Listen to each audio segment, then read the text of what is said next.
المدياني الدمشقي بالمسجد الحرام بمكة.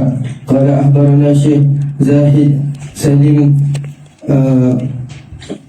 المسودي الدمشقي الحنفي. قال أخبرنا العلامة الشيخ أحمد مسلم كذبري. قال أخبرنا وجيه عبد الرحمن بن محمد كذبري الصغير الدمشقي. قال حدثنا مصطفى زحمتي رحمتي الأيوبي. قال حدثنا عبد الغني بن إسماعيل بن عبد الغني النابلسي. قال أخبرنا نجم الدين محمد بن بدر الدين محمد بن محمد عامر بن يوسف الغزي الدمشقي. قال أخبرنا وليد البدر محمد الغزي. قال حدثنا جلال الدين الدمشقي. قال أخبرنا وليد البدر محمد غزي. قال حدثنا جلال الدين عبد الرحمن بن أبي بكر السيوطي. قال أنبأنا أبو العباس أحمد بن عبد القادر الشاوي. قال أخبرنا عبد الوهاب بن علي بن عبد الكافي البسكي. قال حدثنا أبو عبد الله محمد بن أحمد زهيبي الحافظ. قال حدثنا محفوظ بن معتوق البرار سمعا عليه في سنة 693. قال حدثنا عبد اللطيف بن محمد. قال أخبرنا عبد الغفار بن محمد. قال أخبرنا أبو علي بن السويف. قال أخبرنا بشر بن موسى. قال حدثنا حميدي بن إمام حافظ أبو بكر عبد الله بن الزبير القرشي الأسدي المالكي المتوفي بمكة سنة 219. قال حدثنا سفيان. قال حدثنا أبو حزام أنه سمع سهيل بن سعيد رضي الله عنه قال رسول الله صلى الله عليه وسلم بعثت أنا وسعة لهذه من هذه فأشار سفيان بسبابة وسطى هكذا. حديث صحيح مخرج في مسند حميدي وأخرج ابن جرير في تفسيره وغيره. Terjemah hadisnya sah. Aku diutusin sebagai Rasul dalam keadaan jarak antara aku dan hari kiamat umpama dua ini. Kemudian Sufyan menunjukkan jari telunjuk dan jari tengahnya. Bismillahirrahmanirrahim. Alhamdulillah, salatu wassalam ala sayyidina Rasulillah Muhammad bin Abdullah wa ala alihi wa sahbihi wa wala ba'du. Hadis yang diriwayatkan oleh Syekh Muhammad Yasin Al-Badani dalam kitabnya Al-Arba'in Al-Badaniyah sampai kepada hadis yang ke-29 daripada Musnad Al-Humaidi dengan sanadnya sampai kepada Sahal bin Sa'ad radhiyallahu anhu sahabi. Qala Rasulullah sallallahu alaihi wasallam bu'istu ana was-sa'a bihadhihi min hadhihi. Fa asyara Sufyan bis-sababati wal-wusta hakadha. Diutus aku dengan hari kiamat seperti ini kepada ini, dan digambarkan oleh Sufyan as-sababah jari telunjuk dan juga wusta yakni jari tengah. Yani baginda Rasulullah sallallahu alaihi wasallam di antara cara mendidik dan mengajarkan kepada umatnya dengan beberapa uslub, dengan beberapa cara, dengan beberapa kaifiyah.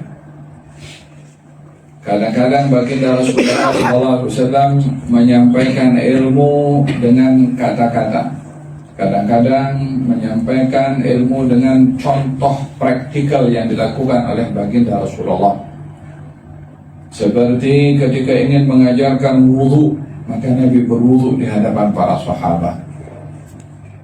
Kemudian para sahabat meriwayatkan tentang wudunya Rasulullah daripada apa yang mereka lihat. Dalam hal ini Nabi tidak bercakap, tapi Nabi menunjukkan dengan praktikal, dengan perbuatan. Maka diambil salah satu cara dalam mendidik dan mengajar serta menyampaikan adalah dengan praktikal, dengan amalan. Ada kalanya baginda Rasulullah SAW menyampaikan ilmu dengan memberikan simbolik, yakni dengan kinayah, kiasan. Seperti baginda Rasulullah SAW pernah mengajarkan kepada para sahabat tentang kematian, juga amal, cita-cita. Ya, ini digambarkan Nabi memegang macam lidi, kemudian memberikan garis-garis. Nah, kemudian letakkan ini adalah ajalnya, ini adalah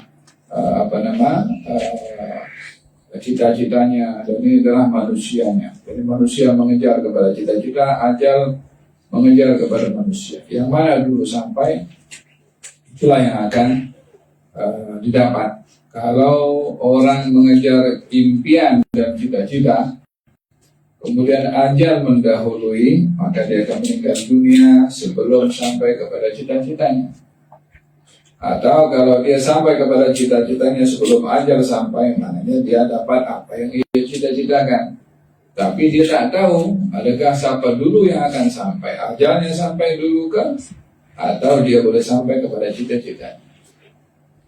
Dalam hal ini baginda Rasulullah SAW menggambarkan atau mengajarkan dengan simbolik, dengan dengan tanda-tanda.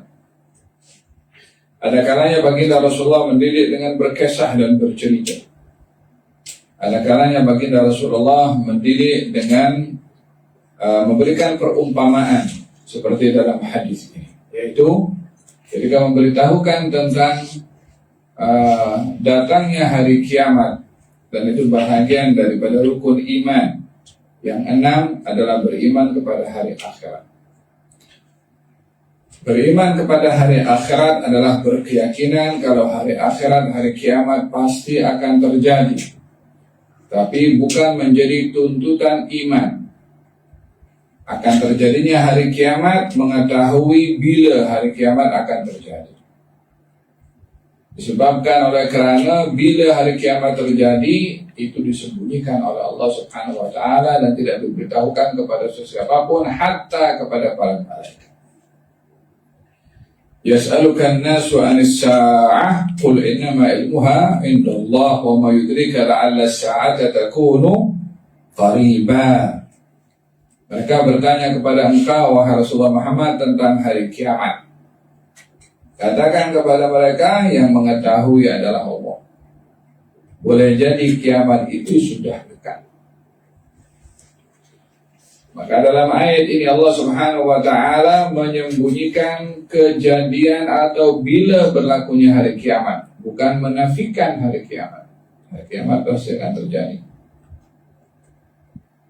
Padahal dikatakan orang-orang yang tidak percayakan hari kiamat, maka termasuk orang-orang yang kafir.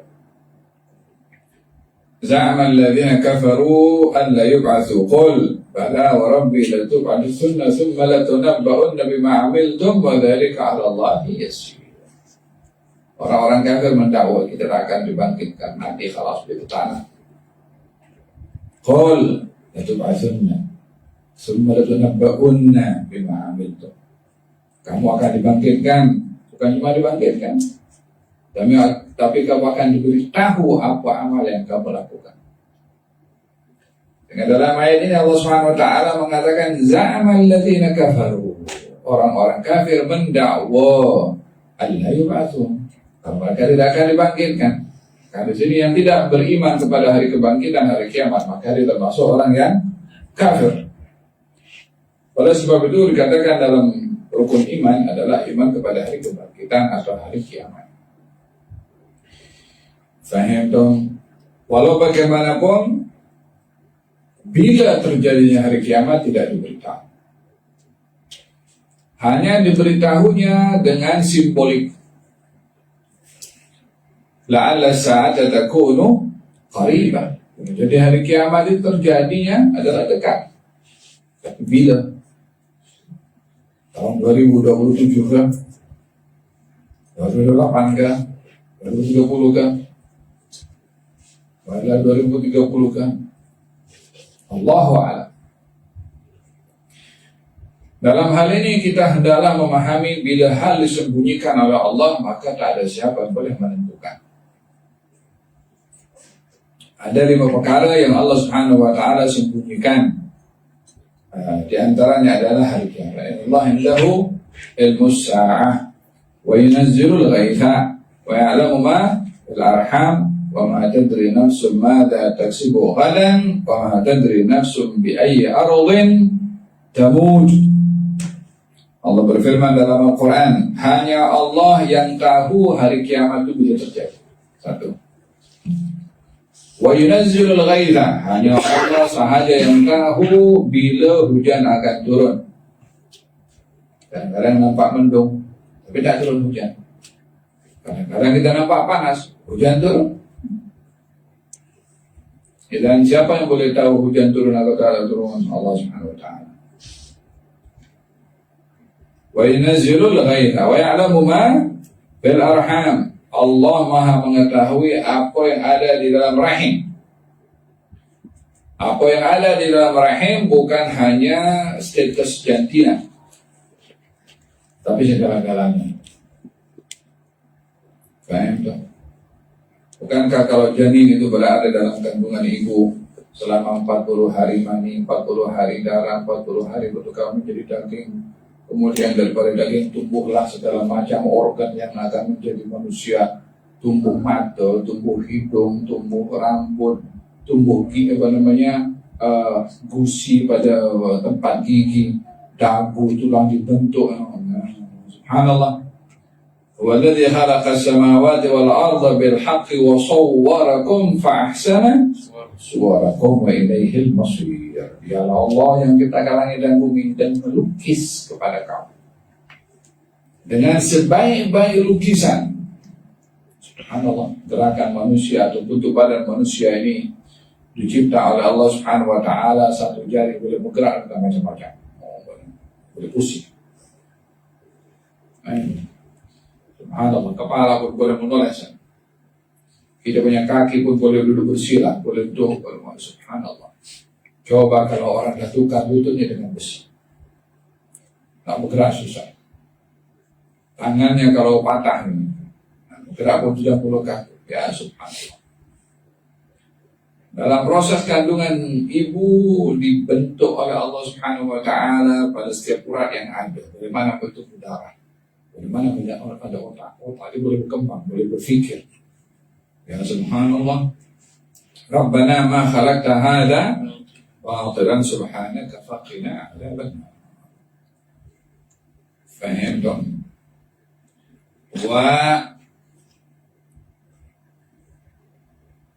Dijadikan oleh Allah Subhanahu wa taala 5 perkara yang tidak mengetahui kecuali Allah. Yang pertama, hari kiamat. Yang kedua, turun hujan. Yang ketiga, apa yang ada di dalam rahim. Yang keempat, wa ma tadri nafsun madza taksibu ghadan. Ada orang tahu esok dia rezeki dia apa. Rezeki terbagi kepada beberapa bahagian. Tidak hanya terhad kepada berbentuk material seperti duit atau makan atau minum. Ilmu itu rezeki, akhlak itu rezeki. Hidayah itu rezeki. Jadi apa yang akan berlaku pada esok akan rezeki kita tak tahu. Faham dong? Ada orang sudah ada transaksi, nah jual beli kereta ke rumah ke atau entah proyek apa ke. Oke, esok kita akan buat sign persetujuan. 1 jam sebelum persetujuan sudah ada telepon. Tak jadi di cancel. Ada berlaku atau tidak? Berlaku. Faham tak? Padahal sudah ada agreement dah. Esok baru nak sign, tak jadi. Rezeki. Ada orang tak ada janji apa-apa. Kemudian esok dapat lagi daripada orang hantar hadiah kepada dia. Dia tak ada janji, tak ada plan, tak ada orang apa, terus datang hantaran macam itu. Wa ma tadri nafsun madza taksibu ghadan. Yang terakhir yang kelima, wa ma tadri nafsun bi ayyi ardin. Jadi dan kamu tidak mengetahui di mana kamu akan meninggal dunia, di bumi mana kamu akan meninggal dunia. Saya nak meninggal dunia di Madinah lah, saya nak meninggal dunia di Mekah lah. Nah, silakan saja punya harapan, silakan saja berdoa. Di tempat itu memang dianjurkan seorang itu untuk meminta meninggal dunia di Madinah. Bila kamu ingin meninggal dunia di suatu negeri, mintalah meninggal dunia di negeri Madinah, karena aku akan memberikan syafaat kepada orang meninggal di Madinah, kata baginda Rasulullah. Tapi adakah orang itu pasti akan meninggal di Madinah? Belum tentu. Kadang-kadang orang duduk Madinah meninggal di luar Madinah. Kadang-kadang orang daripada luar Madinah meninggal di Madinah. Tapi siapa yang tahu? Tahu. Baru ini kita mendengarkan adalah Umar Jalani. Sekarang terbang.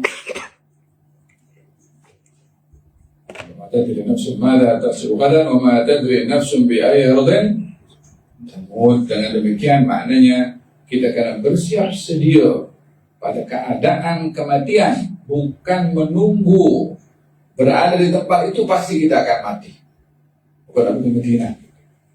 Kemudian nak meninggal di Madinah sampai sebulan, 2 bulan, 3 bulan tak mati dekat Madinah, patah balik ke kampung halaman.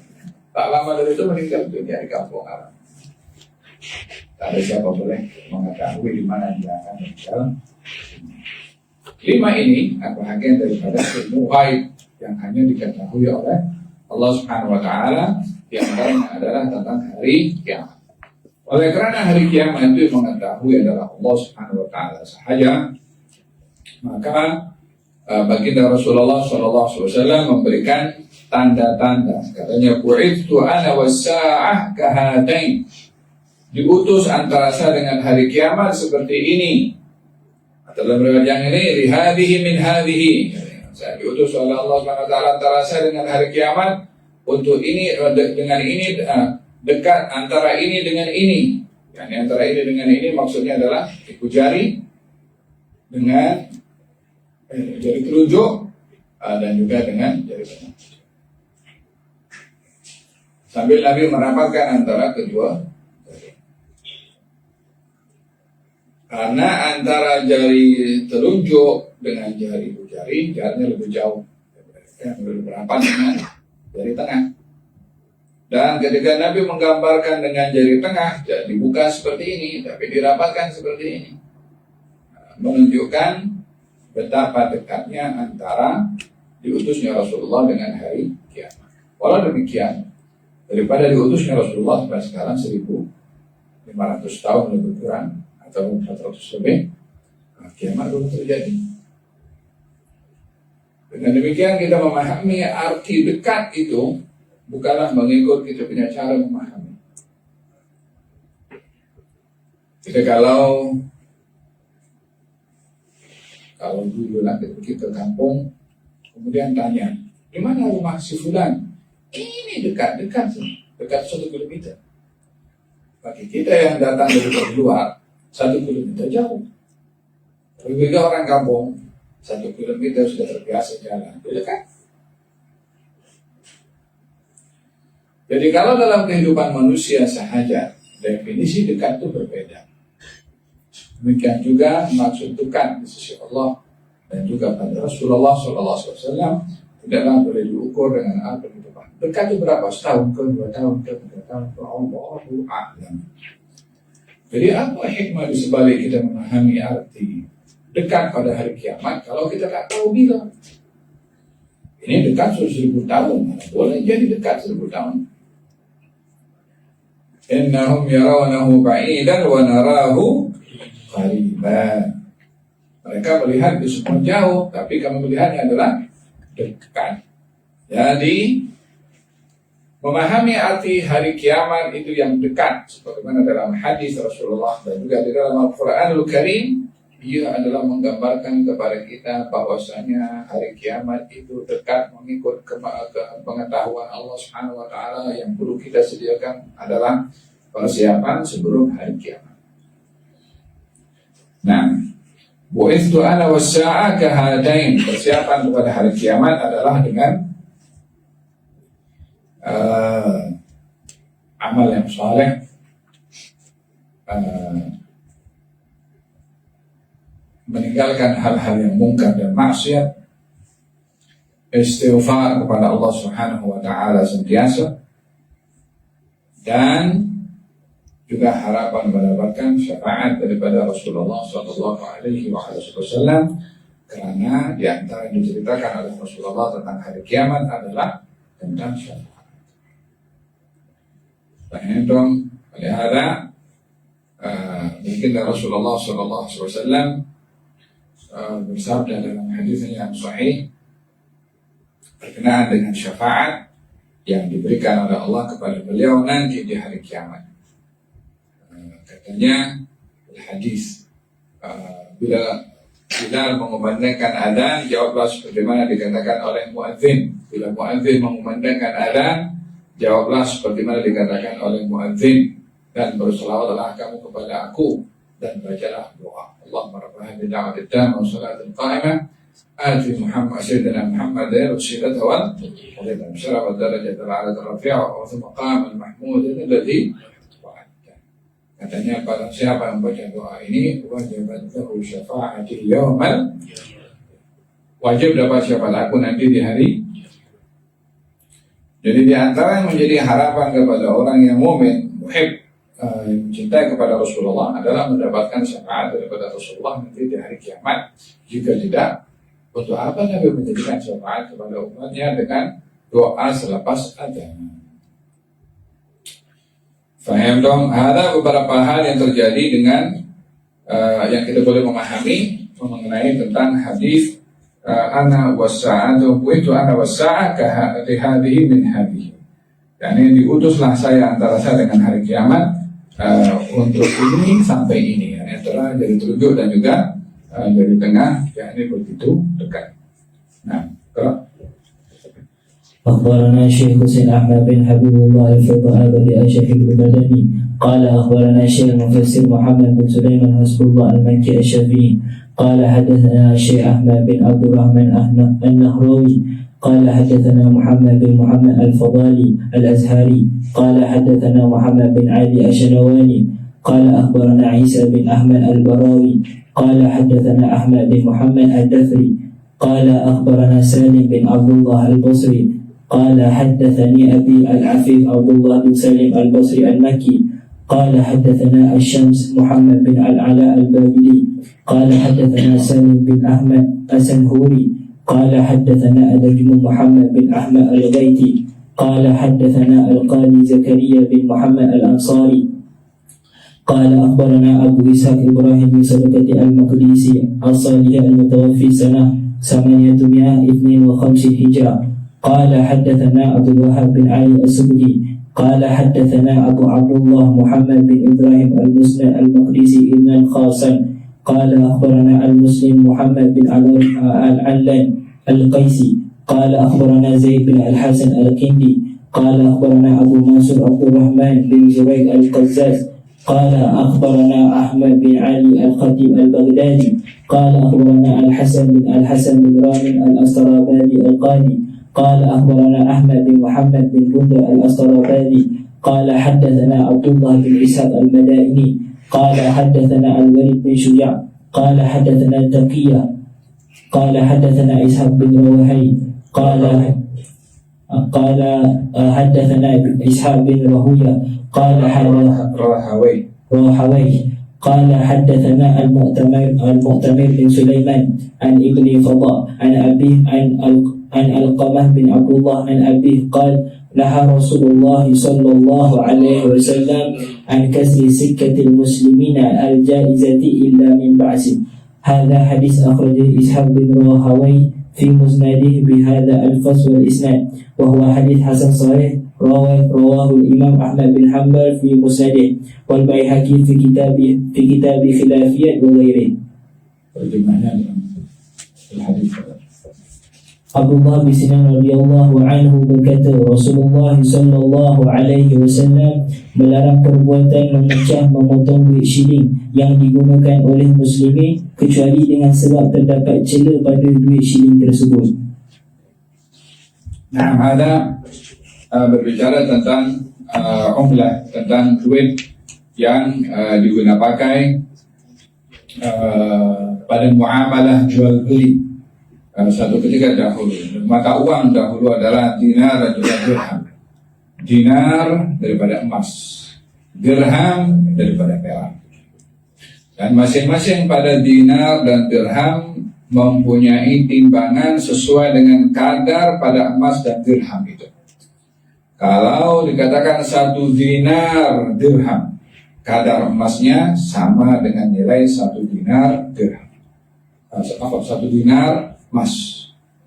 Kalau kadarnya 1 dirham daripada perak. Kalau dinar daripada emas. Kalau 1 dirham, maka kadar nilai duit shilling 1 dirham sama dengan nilai perak yang terkandung dalam 1 dirham perak. Jadi oleh kerana emas dan perak atau dinar dan dirham ini mengandungi nilai pada emas dan juga perak sesuai dengan berapa nilai pada emas yang ada pada dinar dan perak yang ada pada dirham, maka dalam hal ini tidak boleh memecah atau mencairkan emas atau perak yang sudah berupa duit.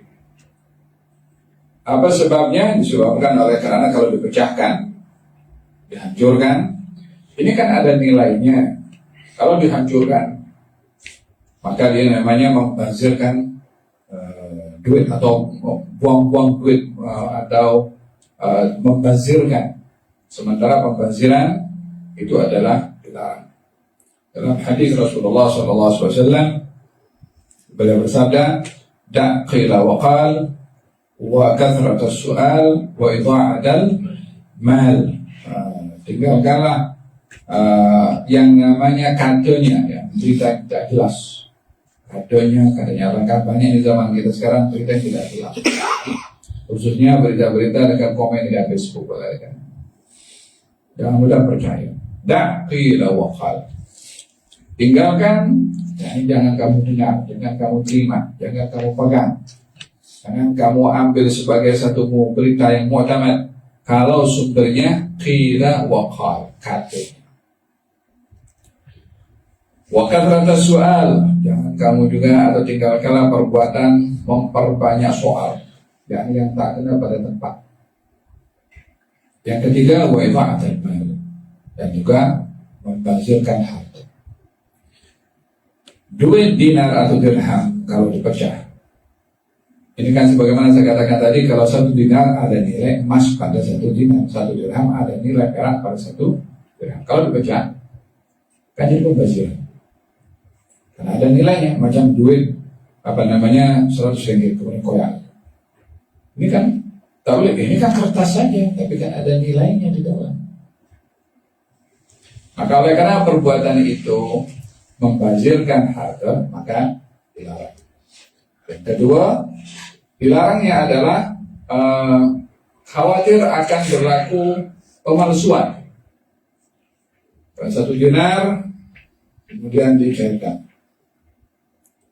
Jadi jadi masa jadi cair, kemudian dicampur dengan yang lain, dibuat dengan yang lain, seakan-akan jadi lebih daripada nilainya 1 dinar. Maka khawatir ada pemalsuan, ada ghish, ada penipuan, maka dilarang untuk memecahkan atau mencairkan dinar atau dirham karena khawatir berlaku pemalsuan.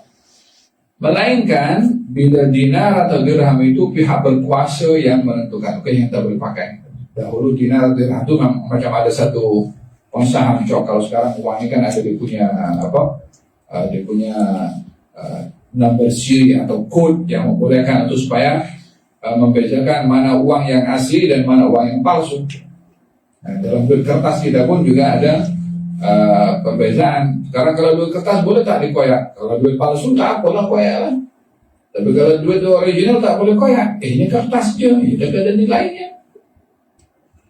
Tapi kalau duit palsu, memang kena koyak, sebab dia palsu, memudaratkan kepada orang, boleh meruntuhkan negara dengan duit palsu. Sama juga pada ketika itu duit yang terbuat daripada emas atau perak, bila itu palsu, ada orang memalsukan duit dinar kepada dirham, padahal bukan, tak ada nilai emasnya, tak ada nilai peraknya, palsu. Yang seperti ini wajib untuk dihancurkan. Makanya dikatakan di sini Naha Rasulullah SAW an kasri sikkatil muslimin al-jaizah illa min bas. Katanya Rasulullah melarang untuk memecah sikkah di sini duit, sini yang terbuat daripada dinar atau dirham yang digunakan pakai oleh kaum muslimin. Illa min ba'sin, kecuali kalau diperbolehkan. Bila diperbolehkan, bila ada arahan daripada sultan. Bila ada arahan daripada pihak berkuasa, disebabkan oleh karena ini duit shilling yang nilainya sekarang kita tak boleh pakai lagi dah, kita upgrade kepada yang lain. Bermakna ini duit shilling tidak boleh lagi dipakai di tengah-tengah masyarakat, supaya tidak ada pemalsuan, masyarakat masih menggunakan duit yang sudah dilarang oleh pihak berkuasa, maka boleh dihancurkan. Jadi hikmah daripada larangan ini adalah untuk mengelak daripada pembaziran dengan menghancurkan kalau itu duit betul. Yang kedua adalah mengelak daripada pemalsuan. Mengelak daripada pemalsuan supaya tak ada siapa yang memalsukan duit. Nah, Rasulullah SAW an kasbi sikkatil muslimin al-jaizah illa min basin man ghashana falaysa minna. Barang siapa yang menipu maka dia yarhamukallah. Barang siapa menipu maka dia bukan bahagian golongan daripada kami, kata baginda Rasulullah sallallahu alaihi wasallam. Wallahu ta'ala alam bisawab. Kita sambung hadis yang ke berapa? Salah.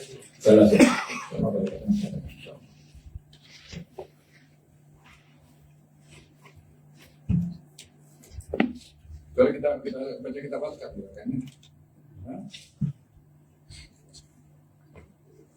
Dan kalau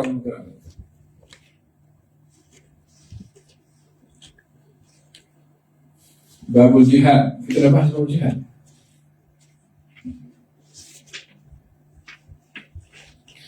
Kitabul jihad, kitabu adhkar al-jihad.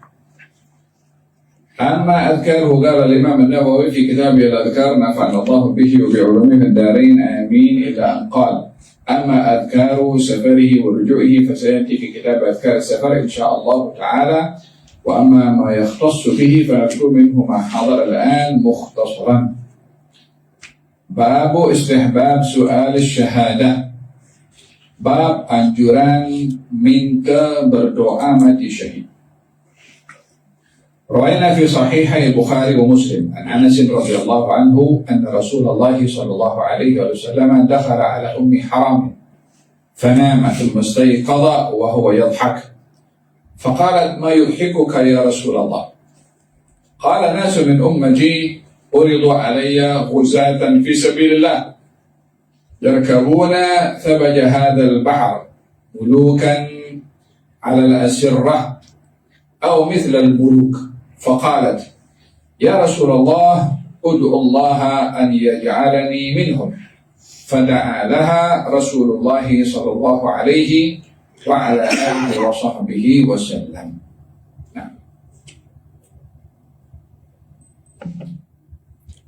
Dalam hadis diriwayatkan oleh Imam Bukhari dan Muslim, Anas bin Malik meriwayatkan radhiyallahu anhu, katanya satu hari baginda Rasulullah SAW datang ke rumah Ummi Haram, salah seorang sahabat wanita. Fanama, dan Nabi tidur di rumahnya. Thumma istayqala wa huwa yadhhak. Kemudian Nabi bangun daripada tidurnya dalam keadaan beliau tersenyum atau ketawa. Baginda Rasulullah SAW sentiasa dalam keadaan tersenyum. Dan kalau Nabi ketawa sampai nampak gigi geraham. Baginda Rasulullah. Mana Nabi bila tersenyum geraham. Bila ketawa maka senyum lebar. Jadi ketawanya pun juga dalam bentuk tersenyum, cuma agak lebar daripada tersenyum biasa. Oleh sebab itu dibezakan oleh para sahabat, Nabi ketawa dan Nabi tersenyum. Kalau ketawa bermakna Nabi tersenyum lebar. Kalau dikatakan Nabi tersenyum, maka ia senyum yang tidak sampai lebar nampak gigi geraham. Jadi kalau senyum lebar lebar nampak gigi geraham. Bukan bermakna kalau tertawa nampak gigi geraham. Kalau tersenyum tidak nampak. Walaupun ia berbeza dengan definisi kita dalam memahami antara tersenyum dengan ketawa. Kalau tersenyum tak ada suara. Kalau ketawa ada suara. Tapi bagi baginda Rasulullah SAW, ketawanya Nabi adalah tersenyum lebar. Adapun tersenyumnya adalah tidak sampai nampak gigi geraham. Baginda Rasulullah SAW. Di sini dikatakan yadhhak, Nabi ketawa, dimana tersenyum lebar. Wah, di dalam kita membezakan antara tersenyum dan ketawa, kita lebih dianjurkan untuk banyak tersenyum, kurang ketawa.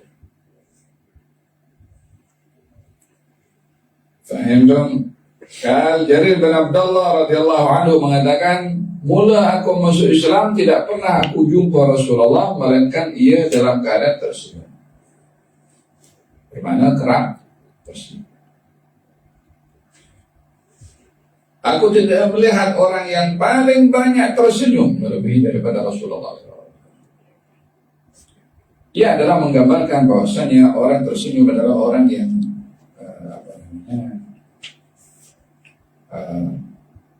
steady.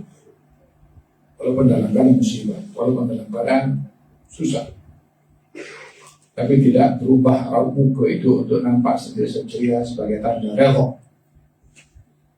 Demikian para sahabat selalu menyembunyikan permasalahan, tidak menunjuk-nunjuk masalah dia dengan orang lain. Lil fuqara'il muhajirin alladhina uhsiru fi sabilillah la yastati'una darban fil ardi yahsabuhumul jahilu aghniya'a min at-ta'affuf ta'rifuhum bisimahum la yas'aluna an-nasa ilhafa. Ada seorang beberapa sahabat Nabi SAW itu mereka miskin. Mereka miskin, tapi sikap mereka itu adalah yahsabuhumul jahilu aghniya. Orang lain nampak dia kaya, padahal susah, dia miskin. Apa sebab? Tidak menunjukkan kemiskinannya dengan meminta-minta kepada orang. SMS minta, tunjuk pakaian itu koyak-koyak, nak tunjuk aku miskin kan? Orang yang tunjuk miskin itu dengan kata-kata atau dengan perbuatan, atau mengeluh selalu ekonomi down lah sekarang ini, gaji tak cukup lah, tapi mengadunya kepada orang, kalau kepada Allah SWT atau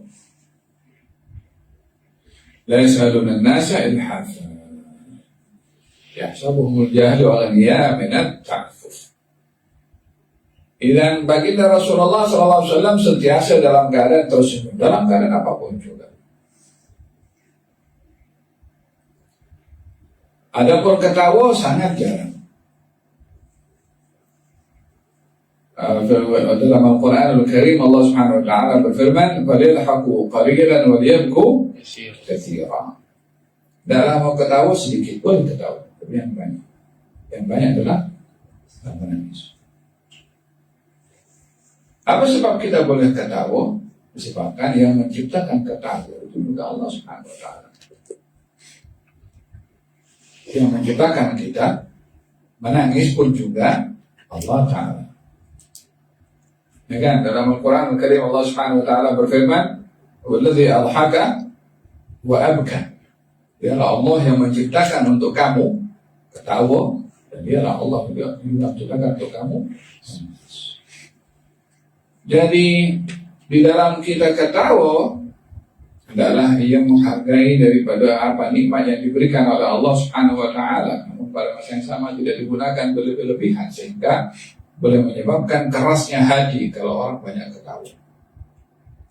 Fil adzar kathratu dhahik tumitul qalb.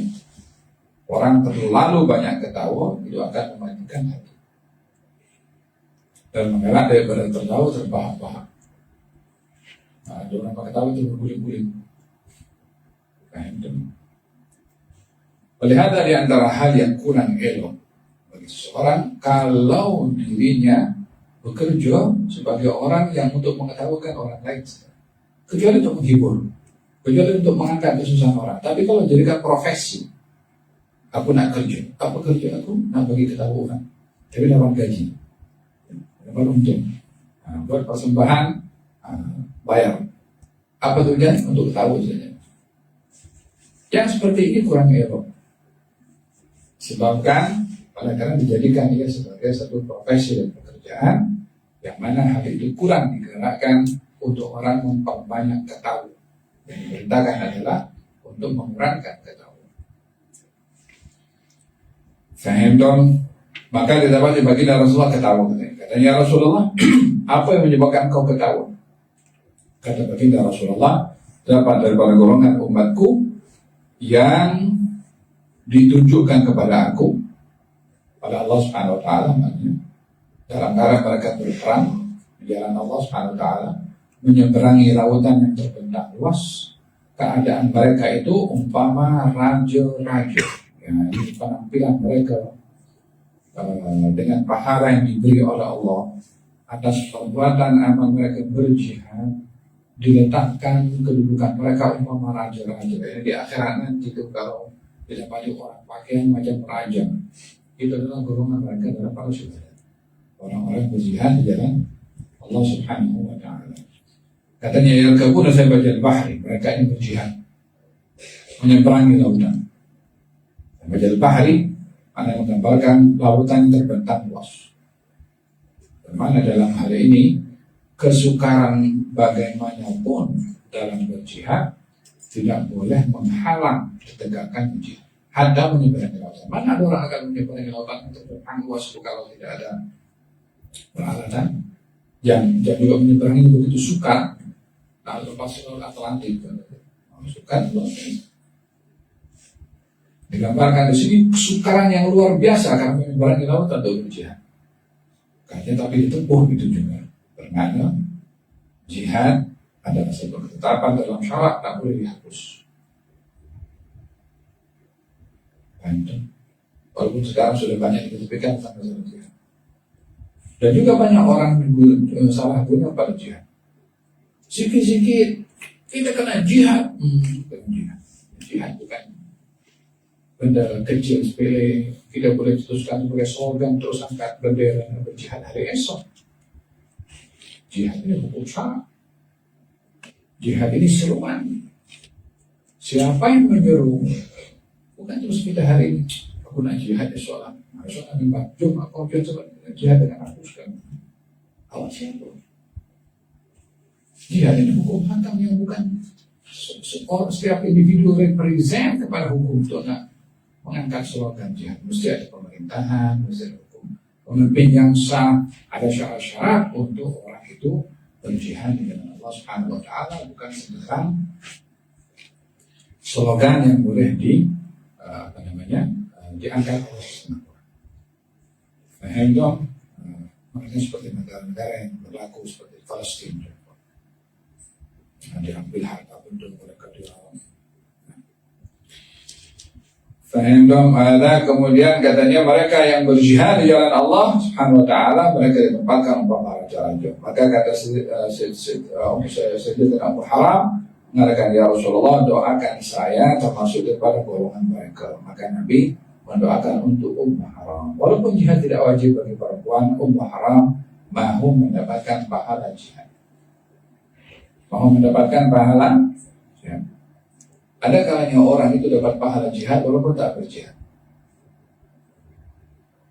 Bahkan dalam hadis dinyatakan kebanyakan daripada para syuhada daripada kalangan umatku yang meninggal dunia di atas katil mereka, pembalingan mereka. Meninggalnya bukan di medan perang, meninggalnya di rumah atau di hospital, tapi dibangkitkan di hari kiamat bersama dengan para syuhada. Apa sebabnya? Azam niat mereka untuk berjihad dengan Allah Subhanahu wa taala. Dengan niat itu dihimpunkan mereka dengan para syuhada. Agar ummati, kebanyakan daripada kalangan umatku yang meninggal dunia dan ditempatkan bersama dengan para syuhada adalah yang meninggal dunia di atas kasur atau katil pembalingan mereka. Semoga Allah menganugerahkan kepada kita jihad di jalan Allah, di jalan Allah Subhanahu wa taala. Allahumma arzuqna syahada fi sabilika ya rabbal alamin fi ahsan hal ya rabbal alamin. Nah, وروينا في سنن أبي داود والترمذي والنسائي وابن ماجه عن معاذ رضي الله عنه أنه سمع رسول الله صلى الله عليه وسلم يقول من سأل الله القتل من نفسه صادقا ثم مات أو قتل فإن له أجر الشهيد. قال الترمذي حديث حسن.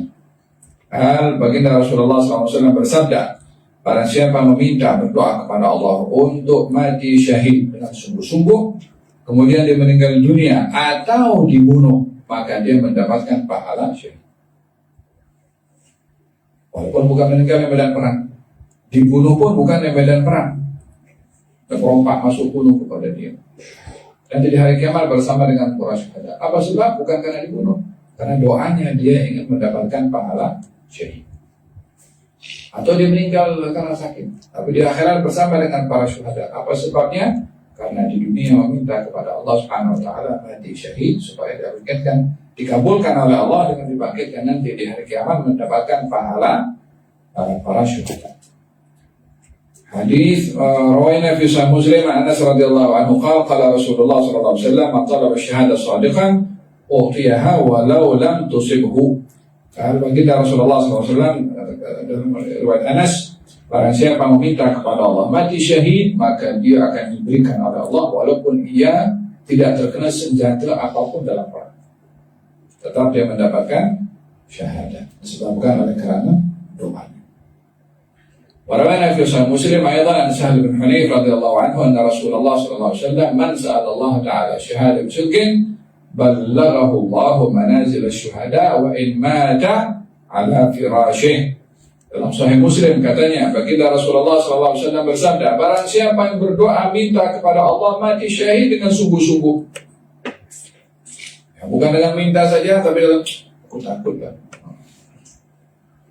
atau minta syahid kepada Allah, tapi kau jangan hari ini lah, jangan negosiasi dengan Allah Ta'ala. Minta sungguh-sungguh pada Allah Ta'ala.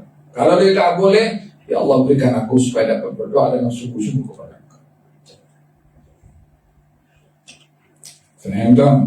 Kalau siapa minta kepada Allah mati syahid dengan sungguh-sungguh, maka Allah akan sampaikan ia pada kedudukan para syuhada, walaupun ia meninggal di atas katil pembalingan, walaupun di rumah, walaupun di hospital, walaupun di mana saja. Tetapi akan dibangkitkan dengan para syuhada disebabkan oleh kerana doa. Razaqana Allah wa iyyakum asy-syahada fi sabilihi fi ahsan hal wa rizqna as-sidqa fi ad-du'a wa tawajjuh ya arhamar rahimin ya arhamar rahimin ya arhamar rahimin. Surah Al-Fatihah ila hadratin Nabi.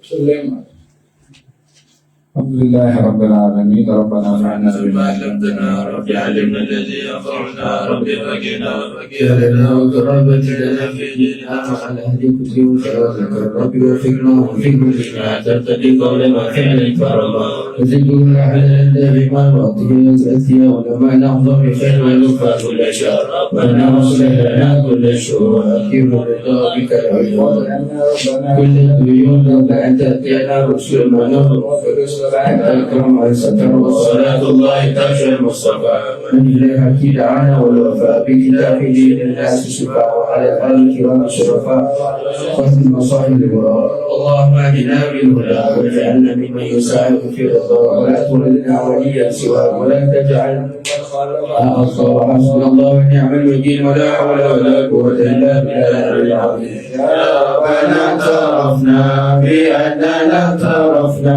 وأننا أشرفنا على لظى أشرفنا فتب علينا توبة تغفر لكل عوبة واستر لنا العورات وآمن الروعات واغفر لوالدينا ربي ومولودينا والأهل والإخوان وسائر الخلان وكل ذي محبة أو جيرة أو صحبة والمسلمين أجمع آمين يا ربي اسمع فضل الوجود المنان باكتساب منا بالمصطفى الرسول نهضى بكل سول بالمصطفى الرسول نهضى بكل سول بالمصطفى الرسول نهضى بكل سول صلى وسلم ربي عليه عد الحب وآله وصحبه عداد النشر الصحب والحمد لله في البدء والتناهي حمدا كثيرا دائم محبة النساء سبحان ربك رب العزة عما يصفون سلام على المرسلين الحمد لله رب العالمين في كل لحظة أبدا عدد خلقه وبارك سيدنا تعرشي ومداد كلماته تقبل الله منكم. ومنكم تقبل يا كريم